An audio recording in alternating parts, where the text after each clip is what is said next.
Menjemput cahaya dari timur, menghidupkan kembali literatur Islam Gorontalo oleh Mansur Martam, penyuluh agama Islam. Di tengah gemuruh narasi sejarah Islam Nusantara yang banyak mengangkat kejayaan Islam di Aceh, Minangkabau, Demak, dan Makassar, ada satu wilayah yang selama ini tampak senyap dalam literasi nasional, Gorontalo. Padahal, jika ditelisik lebih dalam, Gorontalo adalah salah satu daerah dengan peradaban Islam yang tua dan berakar kuat di Indonesia Timur. Namun mengapa nama Gorontalo nyaris tak terdengar ketika kita membahas peta literatur Islam Nusantara? Warisan Islam yang terlupakan.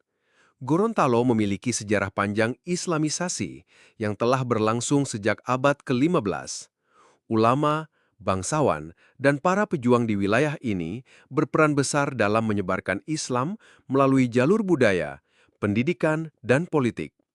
Bahkan sistem pemerintahan adat Gorontalo secara historis telah dipengaruhi oleh prinsip-prinsip syariat. Sayangnya, minimnya dokumentasi, tidak adanya pengarsipan yang rapi, dan ketidakterlibatan aktif akademisi lokal dalam publikasi ilmiah membuat sejarah emas ini nyaris terkubur. Islam Gorontalo masih lebih banyak diwariskan secara lisan, melalui cerita tokoh tua, adat istiadat, dan manuskrip yang tercecer di rumah-rumah tua. Mengapa ini penting?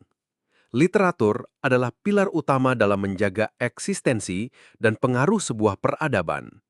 Tanpa narasi tertulis dan penelitian ilmiah, kontribusi Islam Gorontalo akan terus dilupakan dari memori kolektif nasional. Padahal, di tengah arus globalisasi, penguatan identitas lokal berbasis keislaman menjadi kebutuhan yang sangat mendesak.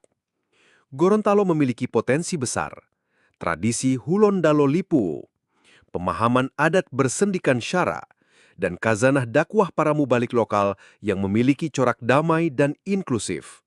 Semua ini perlu ditulis, diteliti, dan disuarakan secara serius.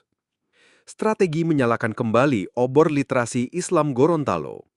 Untuk membalik keadaan, dibutuhkan langkah strategis yang konkret dan berkelanjutan. 1. Dokumentasi tradisi dan manuskrip lokal. Perlu dilakukan riset lapangan untuk mengumpulkan naskah tua, hikayat lisan, dan sejarah dakwah Islam Gorontalo. Arsip ini bisa dijadikan dasar untuk karya ilmiah dan buku populer. 2. Penguatan kajian akademik.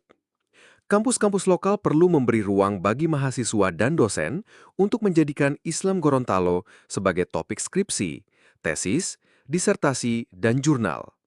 Seminar, call for paper, dan simposium tematik harus digalakan. 3. Digitalisasi dan penyebaran konten populer. Tidak cukup hanya dalam jurnal dan perpustakaan. Islam Gorontalo perlu masuk ke YouTube, podcast, TikTok, hingga komik digital agar dikenal generasi muda. 4. Integrasi dalam kurikulum pendidikan. Modul tentang sejarah Islam lokal harus hadir di sekolah, madrasah, hingga pondok pesantren agar anak-anak Gorontalo tumbuh dengan identitas religius yang kuat dan membanggakan. 5. Kerjasama dan advokasi nasional. Pemda, akademisi, dan tokoh masyarakat perlu bekerja sama dengan BRIN, UIN, Kemenak, dan komunitas sejarah Islam untuk menjadikan Islam Gorontalo bagian dari proyek besar Islam Nusantara. Menulis untuk abadi. Bangsa yang besar adalah bangsa yang menulis sejarahnya sendiri. Maka Gorontalo pun harus mulai menulis tentang dirinya, tentang Islamnya, tentang ulama dan syuhadanya, tentang adatnya yang penuh hikmah, dan tentang nilai-nilai luhur yang diwariskan turun-temurun. Kini saatnya Islam Gorontalo tak lagi hanya hidup dalam ingatan, tapi juga dalam buku-buku, riset, dan panggung nasional. Karena cahaya peradaban tidak akan pernah padam selama masih ada yang setia menjaga nyalanya, dengan pena dan cinta.